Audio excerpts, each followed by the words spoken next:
Vamos em frente, eu gostaria de convidar você para abrir a palavra do Senhor no livro de Gênesis, no capítulo 35.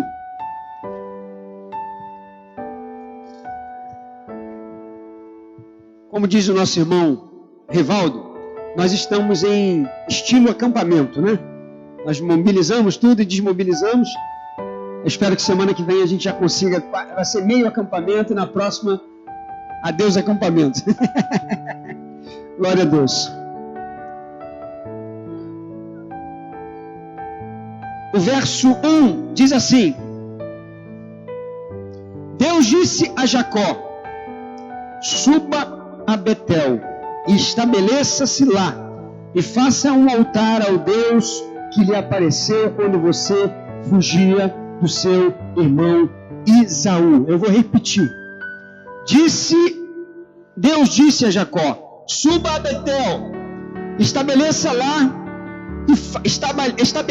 lá e faça um altar ao Deus que lhe apareceu quando você fugia do seu irmão Esaú. Pai, eis aí a tua palavra lida, aplique aos nossos corações. Senhor, nesta hora nós queremos pedir o teu Espírito que ele possa conduzir-nos nessa reflexão. Tenha liberdade de agir no nosso meio, Senhor. Somos gratos por tudo em nome de Jesus. Amém e amém.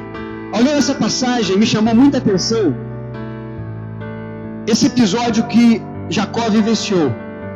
E eu quero aqui, antes de abordar o capítulo 35, fazer uma contextualização. No capítulo 34, nós vemos que Siquém, que leva o nome da cidade, ele possuiu a filha de Jacó à força. No capítulo 34 nós temos esse relato. E a partir desse momento, os irmãos dessa mulher, da filha de Jacó, que é Diná, dessa jovem, eles ficaram muito enfurecidos. Você imagina a cena. Você é homem, né? E nós como homens já podemos imaginar. Toma ciência de que a sua irmã foi violentada de forma covarde. E os dois irmãos ficaram muito enfurecidos, muito indignados. Você encontra isso no capítulo 34, no verso 7. E o pai de Siquém, que é o Amor, com H, ele então, ciente desse episódio, ele chega para Jacó e propõe uma aliança. Jacó, meu filho se apaixonou por sua filha. Entregue a sua filha para ele. E as nossas cidades, as nossas famílias, elas ficam aliançadas, de forma que você pode comercializar com a minha cidade. E nós com vocês. Os filhos de Jacó, mal intencionados, e você vê isso muito claramente no verso 13, eles então eles apresentam uma contraproposta.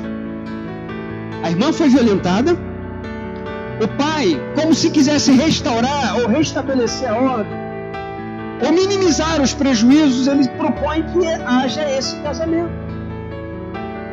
E aí os filhos de Jacó fazem uma contraproposta, dizendo o seguinte: os siquemitas, os de Siquém, siquemitas, precisariam se circuncidar, assim como os judeus. No momento em que os homens estavam circuncidados, sentindo fortes dores, eles aceitaram a proposta. Naquele momento onde eles estavam fisicamente fragilizados, os filhos de Jacó entram naquela cidade e atacam aquele povo de forma inesperada. Eles, de forma intencional, planejaram isso para se vingar daqueles homens. E eles entram ali e destroem, matando homens, incluindo Amor e Siquém, o homem que praticou o ato e o pai do homem que praticou o ato. Saquearam a cidade, bens, enfim, eles fizeram uma desordem, uma bagunça, com um sentimento de vingança.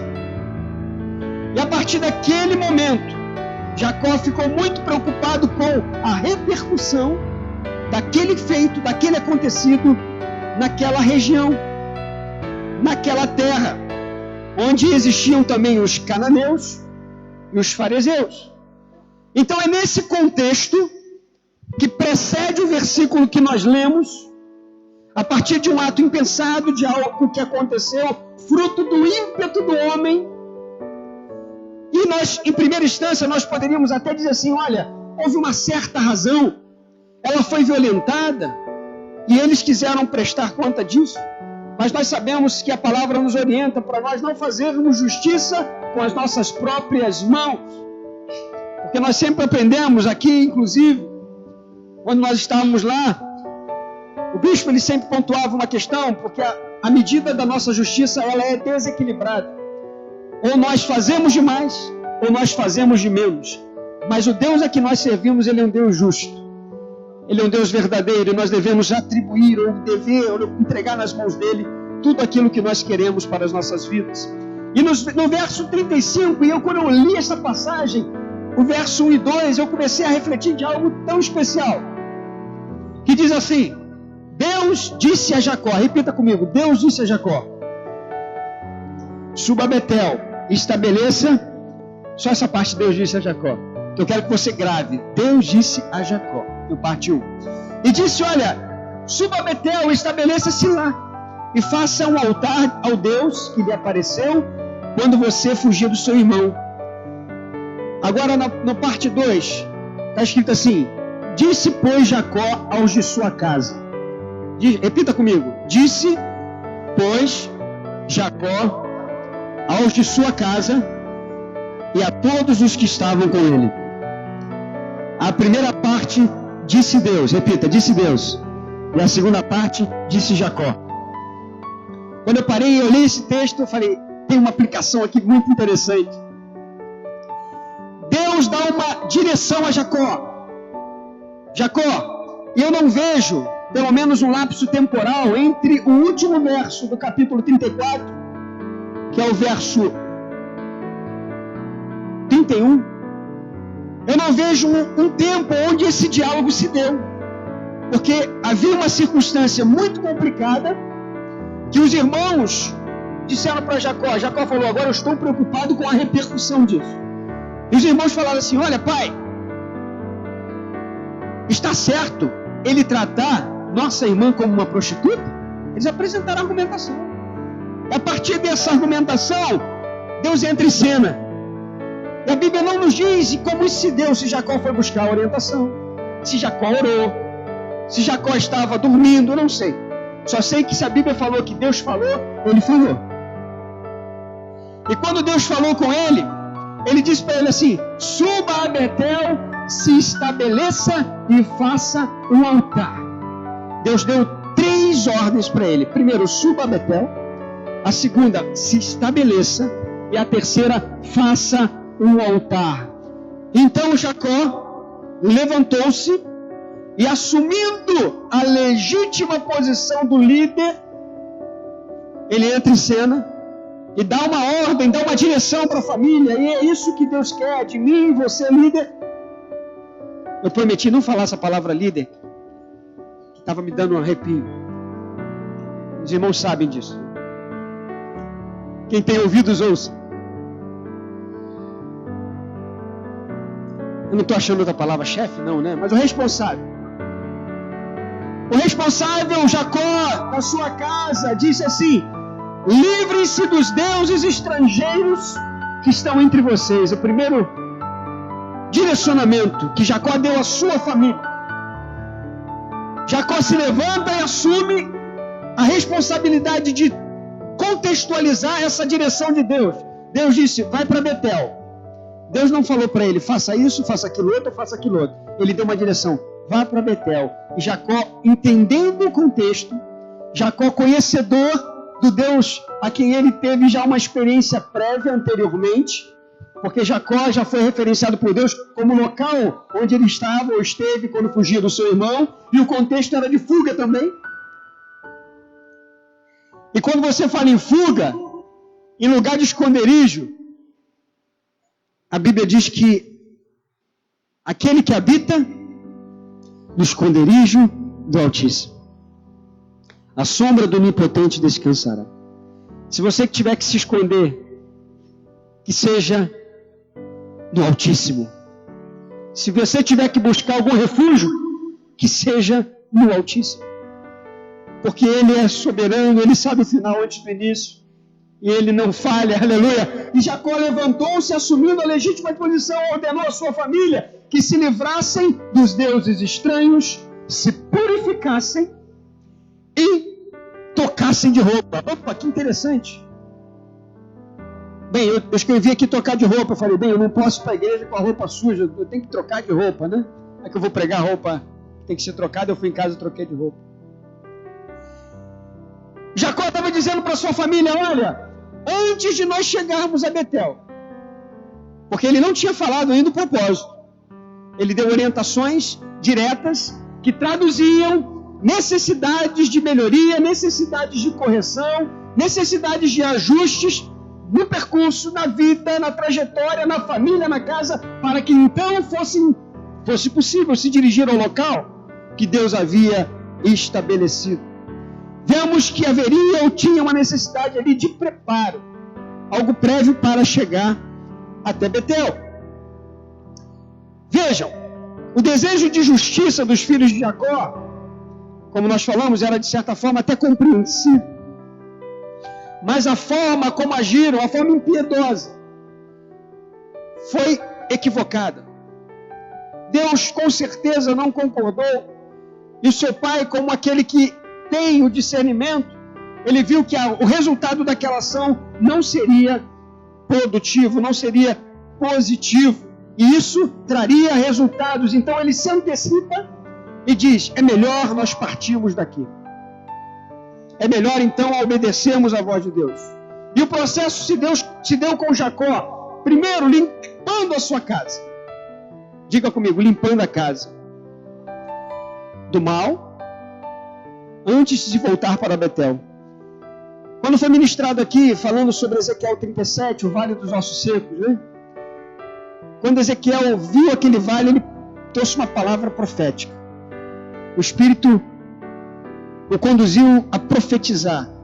E quando ele profetizou, os ossos começaram a se reorganizar, os nervos e os tendões, a ponto daqueles corpos estarem prontos, ali formados.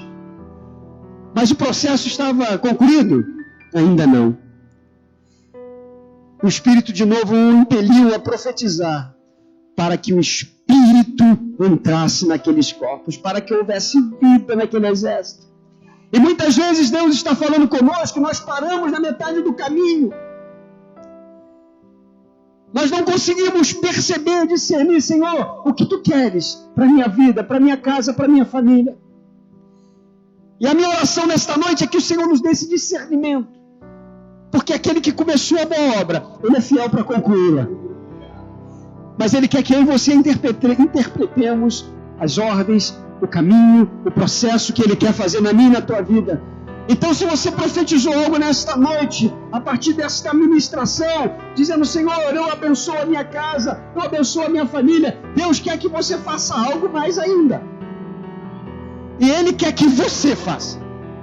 E não ore a Ele para que Ele faça. Ele quer que você tome atitude e assuma o papel que Ele colocou na sua e na minha vida. Nós precisamos atuar na dimensão que Deus determinou para que eu e você atuasse. Se Ezequiel se omitisse, Deus poderia usar de outra forma. Mas Ele determinou, Ezequiel profetiza.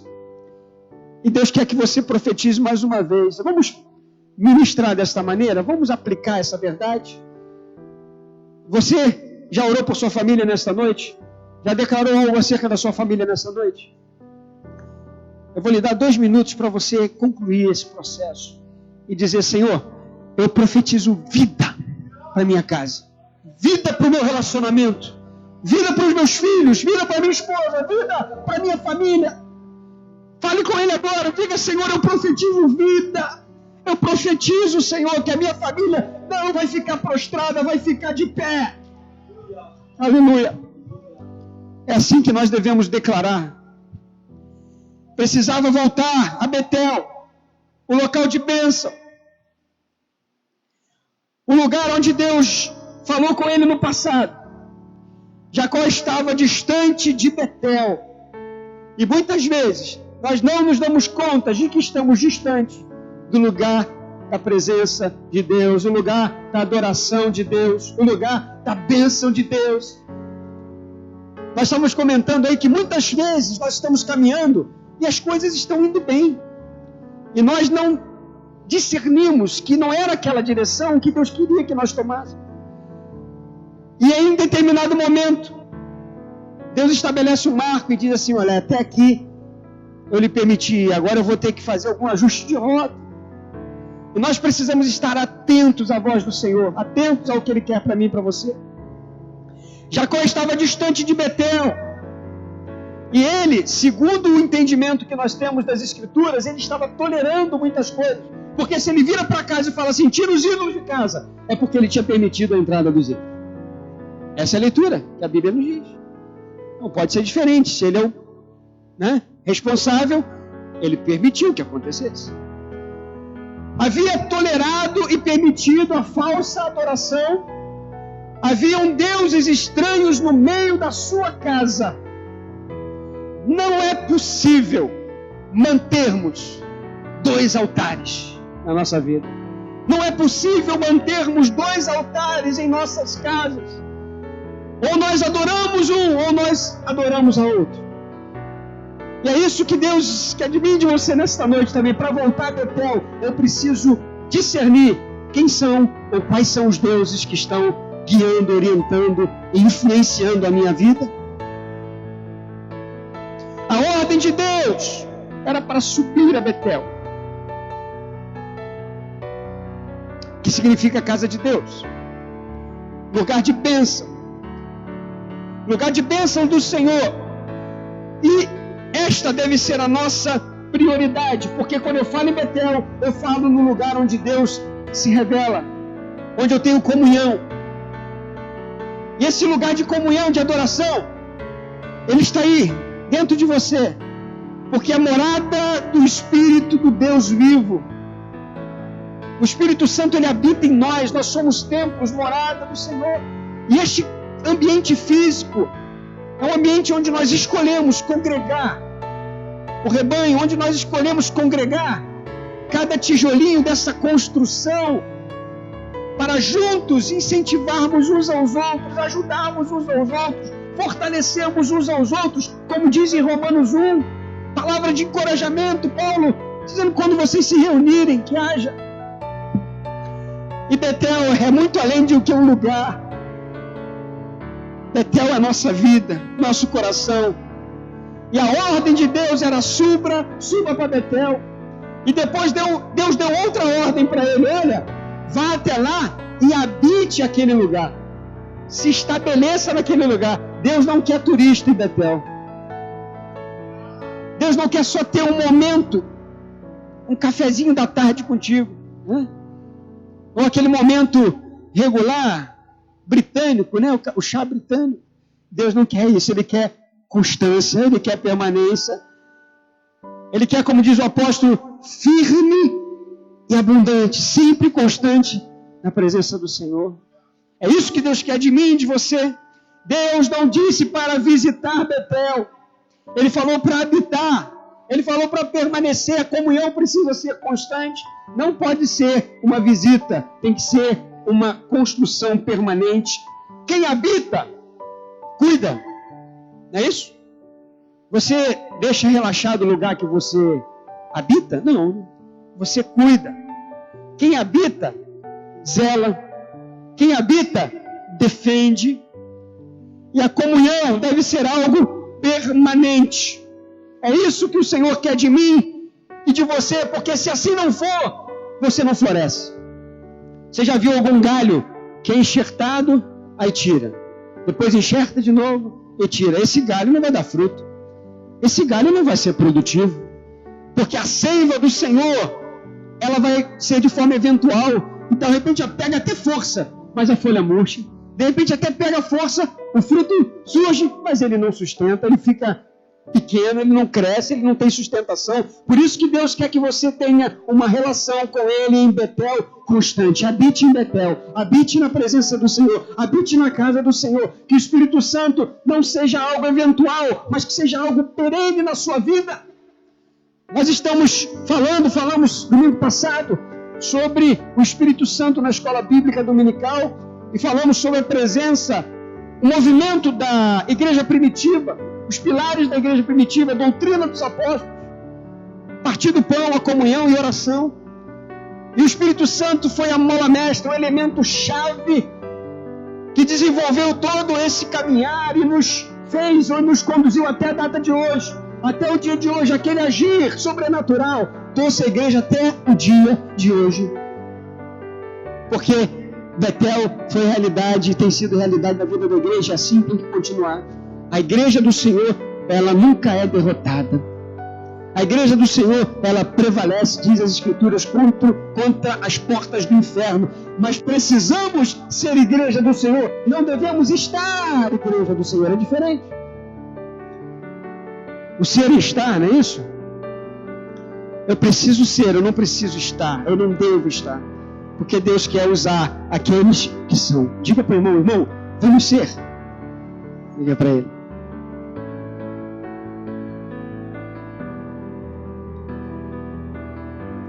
Nesse processo de transição, nós nos deparamos com perguntas do gênero: onde a igreja está agora? Né? Onde a igreja está agora? Não é isso? Em que local a igreja está? Né? E aí você pode se referenciar ao local físico. Mas a igreja, o templo, o local permanente, ele não pode mudar. Ele tem que permanecer firme. E a ordem era: vai para Betel, habita lá e erige um altar, edifica um altar. O altar no Antigo Testamento simbolizava acesso a Deus. Algumas vezes Deus exige reparar o altar, que às vezes ele está edificado, mas está quebrado, está com defeito. Algumas coisas precisam ser ajustadas para que a manifestação da sua presença possa ser real. Eu me lembro do momento em que Elias, antes de clamar, ele reparou o altar. E nesta noite, como a família de Jacó fez, antes de subir a Betel, eles precisavam reparar o altar. Eles precisaram fazer ajustes de rota. E que o Espírito Santo fale comigo e com você nesta noite. Em que aspecto nós precisamos ajustar para que a presença de Deus, para que a manifestação de Deus possa ser de fato uma realidade. E que nós não venhamos ser somente visitantes, somente frequentadores, turistas, mas que venhamos habitar, venhamos permanecer na centralidade da presença de Deus nas nossas vidas. E Jacó então traduziu a ordem de Deus e a aplicou como verdadeiro responsável. Disse, pois, Jacó. Muitas vezes o Espírito Santo fala comigo e contigo. E é necessário sairmos daqui, chegarmos no trabalho e falarmos: a partir de hoje vai ser assim. Quando o Espírito Santo fala conosco aqui, Deus exige de nós um discernimento para chegar em casa e falar: a partir de hoje vai ser assim. Porque nós esperamos muitas vezes o detalhamento, não é isso? De forma tão didática. Senhor, se é para fazer, me diz o passo a passo. Está parecendo até remédio, que você tem a bula para dizer quando.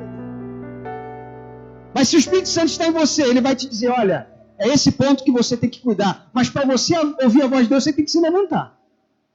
Tem que estar de pé. Para você discernir. Não foi assim com Samuel? Samuel, sacerdote, está me chamando aqui? Não está chamando não. Samuel precisou aprender um pouquinho, e Deus está nos ensinando nessa noite, para nós ouvirmos a sua voz e discernirmos a sua voz. E os 3 pontos que eu queria abordar aqui nesta noite, na sequência, é tirar os deuses estranhos, ou livrem-se dos empecilhos, daquilo que te impede de chegar a Betel. A idolatria não pode fazer parte da minha vida, da tua vida. A idolatria não pode fazer parte da vida do crente avivado. Você pode dizer amém? E o que ou quem temos idolatrado? Nós já fizemos essa pergunta e repetimos nessa hora. Quando subimos para Betel, habitamos e erigimos o altar, começamos a enxergar coisas erradas. Quando nós começamos o processo de purificação O desejo de buscar a presença de Deus, o desejo de estar onde Deus habita, o desejo de estar no centro da vontade de Deus, deve produzir em nós uma crítica, uma autocrítica. E não é criticar o outro, porque eu faço olhar para o outro, mas é olhar por espelho e dizer: Senhor, o que eu preciso mudar?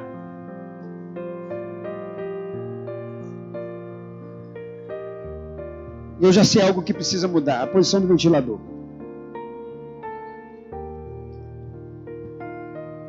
Deus, o que eu preciso mudar? Quando nós nos propusemos obedecer, porque Jacó fez isso obedecendo, nós começaremos a enxergar coisas que estão erradas nas nossas vidas e coisas que precisamos eliminar. E quando nós falamos em idolatria, nós falamos aquilo que se coloca entre você e Deus. Isso que interrompe essa conexão. O que é? É um sentimento. É uma prática permanente, contínua, regular, que já virou hábito. E quando o apóstolo Paulo fala: o pecado habita em mim, esse hábito ele nos escraviza. E aqueles pecados que já são tão comuns, que não dói mais, que não incomoda mais, nós precisamos pedir ao Senhor: Espírito Santo, me dê o discernimento para que eu possa eliminar este ídolo que ocupa o lugar entre nós na minha vida. Aquilo que ocupa o espaço, porque Deus, Ele quer ter primazia. Ele quer ter a totalidade do nosso ser. A Bíblia diz que há ciúme por parte dele em relação a nós.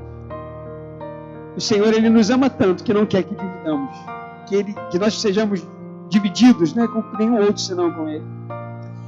Tirar os deuses estranhos, purificar-se.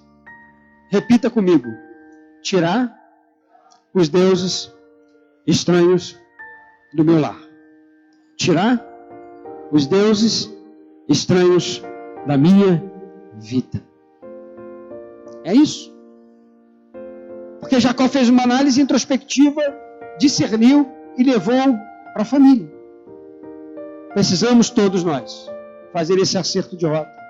E o segundo ponto que Jacó traz, a exortação à família, a partir da direção de Deus: olha, nós precisamos tirar os ídolos. A adoração tem que ser única, absoluta, dedicada, completa, direcionada para o Deus único e verdadeiro. E uma vez feito isso, nós precisamos nos purificar. É o repúdio e o afastamento do pecado. Eu elimino aquilo que caracteriza o pecado, o ídolo, a referência.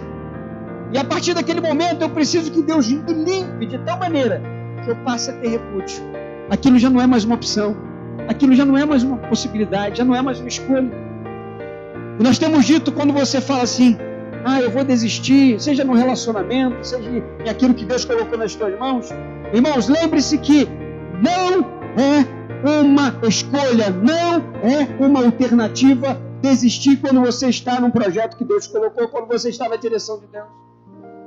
E nós vivemos essa experiência muito forte nesse final de semana. É o repúdio e afastamento do pecado. E quando você olha para o alvo, você não cogita nem tirar ou nem desistir. Por isso que Paulo disse: Paulo sofreu? Opa! Mas ele diz: eu prossigo para o alvo. Teu alvo é Betel? É comunhão com Cristo? É o Cristo crucificado que nós lembramos nesta noite aqui, que traz a redenção, a remissão dos pecados. Aquele que nos dá o dom tão maravilhoso que é o dom da graça. Somos salvos pela graça. Isso não vem de nós, é dom de Deus. Pela graça sois salvos. E aí, vejo Norma repetindo algumas vezes, Jesus, Deus como Pai querido, Norma? Aquele Pai acolhedor, que você deita no ombro, não foi a parte da canção? Tinha uma parte da canção, que você encosta no ombro. E nós falamos na semana passada, acho que foi na parte de manhã que o pastor Rafa, eu não me lembro da questão da oração, ou foi à noite? Acho que foi à noite. né? De manhã foi sobre a África, né?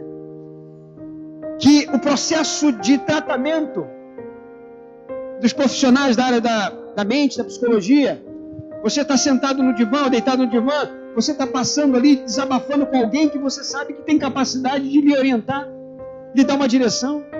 E o efeito da oração é semelhante, só de uma grandeza muito maior, porque nós estamos nos relacionando com Deus que pode mudar a ordem natural das coisas para fazer aquilo que a gente precisa. Com a nosso respeito, aliás. Ele abriu o mar vermelho, acalmou a tempestade, faz coisa que nenhum homem consegue fazer. O pecado estraga, o pecado contamina, o pecado enfraquece, o pecado acaba com a nossa vida espiritual, ele acaba com o nosso relacionamento com Deus. E o que propicia isso? Uma pergunta.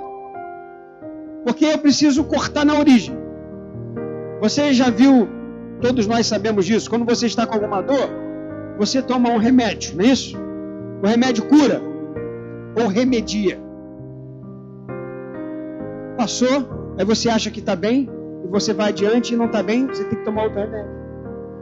Mas quando nós falamos em eliminar os ídolos e de nos purificar, Jesus não está propondo dar uma trégua temporária aos ídolos, ao pecado. Jesus está propondo que eliminemos. Jesus está propondo que eliminemos. Jesus está propondo que eliminemos da nossa vida aquilo que não agrada a Ele. Eu só evito o pecado quando eu consigo discernir, quando eu observo a palavra. Porque ela diz que é lâmpada para os nossos pés e luz para o meu caminhar. A tua palavra escondi, guardada onde? No meu coração. Para quê? Para eu não pecar contra ti. Porque a revelação já foi entregue. O Espírito Santo que está no teu coração e no meu coração, ele vai dizer para mim e para você, não é o caminho, não é a direção, não é o comportamento. E eu e você precisamos estar em Betel, porque é lá em Betel que ele se relaciona conosco no particular. É lá em Betel que nós temos a revelação de Deus e conseguimos enxergar Deus falando conosco, vendo as coisas sobrenaturais do Senhor. É em Betel. Não é lá em Siquém, não é na região, é em Betel. Quando faço a vontade do Espírito Santo e não a minha, eu consigo caminhar no centro da vontade do Senhor. Tirai os deuses estranhos, purificai-vos. E por fim, ele diz, mudai as vossas vestes. 3 atitudes que foram geradas, produzidas, identificadas a partir de uma direção de Deus. Jacó, vai para Betel. E ele parou e discerniu aquilo que Deus havia dito, traduzindo para a sua realidade. Mudai as vestes, mudança no coração. E esse coração agora arrependido é capaz de receber a palavra como um terreno fértil para que a semente da palavra germine e produza fruto. E esse fruto permaneça, porque você agora está permanentemente ligado, enxertado na videira que é Cristo, conforme João capítulo 15. E aquele que está nele produz fruto. Aquele que está nele produz fruto. E é cíclico, né? Vem, aí vem outra estação, aí vai de novo. E está pesado demais, ele vai caindo, ele vai e poda. E quando você está muito pesado, o fruto vai se aproximando do chão, das impurezas. E aí você vê que ele corta.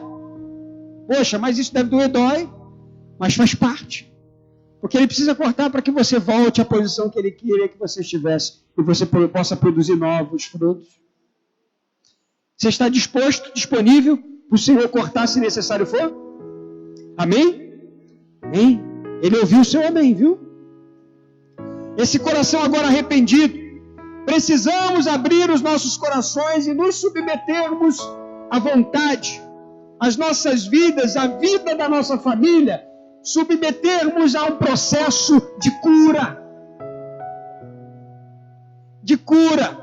E é um processo muitas vezes longo, demorado. Dependendo da complexidade do processo, Mas um Deus que pode fazer todas as coisas está dizendo para você: estou aqui para iniciar esse processo na sua vida. Processo de cura. Livre os seus corações, o seu coração, da intenção de voltar ao pecado. Uma vez que você já derrubou os ídolos, você já se purificou, Deus quer que eu e você vistamos uma nova veste. Não é mais uma opção errar. O pecado, ele já determinou a nossa história, a nossa trajetória até um ponto. Mas Deus está dizendo um basta nessa noite, eu creio assim. Os efeitos das escolhas, daquilo que nós decidimos fazer, precisam estar no centro da vontade de Deus, para que nós possamos desfrutar daquilo que Deus tem para nós.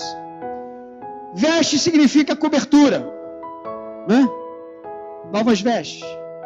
Veste representa revestimento, não é isso? Quando você está com muito frio, né? Você precisa se revestir. Se você está se sentindo um crente frio, Deus quer te revestir e te aquecer nessa noite. Um crente desanimado, Deus quer te animar, te dar ânimo. Eu quero que você abra, por favor, em Efésios 4, 23 e 24.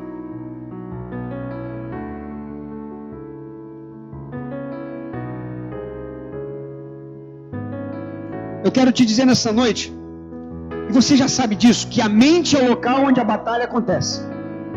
Onde as sugestões do inimigo vão ser regularmente ali propostas, colocando para você, dizendo que você não é capaz, que você não pode, você não tem.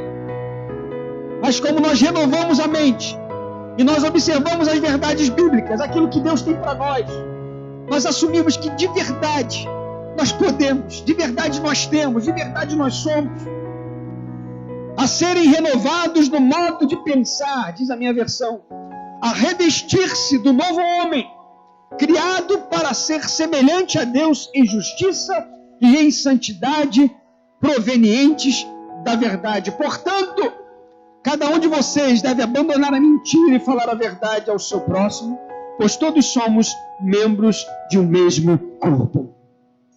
Aleluias. Revestir do novo.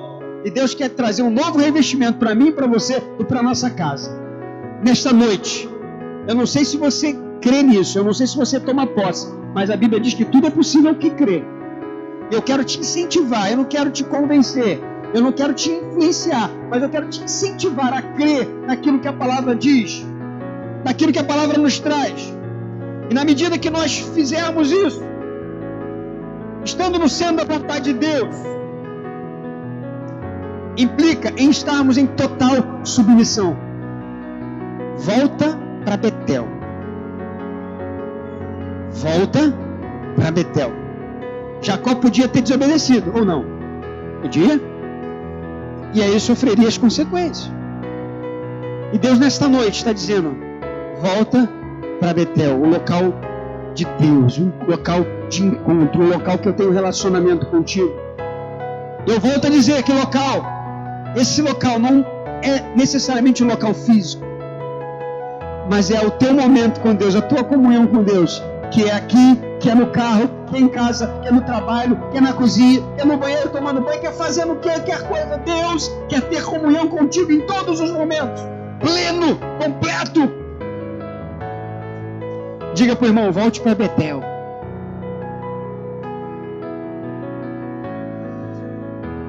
Depois de tirar todos os ídolos, depois de nos purificar, e a palavra que nos limpa, nos santifica, como diz em João 17, na oração sacerdotal: santifica-os na verdade, a tua palavra é a verdade. Depois da atitude de santidade e obediência ao Senhor, que é isso que Ele requer de mim e de você, Deus vai se revelar a você de uma forma extraordinária. Depois de uma atitude de obediência, Deus se revela novamente a Jacó. Eu não sei quanto tempo Jacó estava sem comunhão, sem revelação, mas quando Deus falou para ele: Jacó, você está em apuros. Eu sou um Deus bem presente na hora da tribulação. Eu sou um Deus bem presente na hora da angústia. Jacó, vai para Betel, vai para o local de Deus, local de adoração, local de refúgio, porque lá eu vou falar contigo. Lá eu vou te renovar, lá eu vou te restaurar. E não foi fácil, porque no trajeto, eu não me lembro agora se foi antes ou depois, ele perdeu a esposa, teve perdas. E às vezes é necessário ter perdas para que nós tenhamos um reencontro.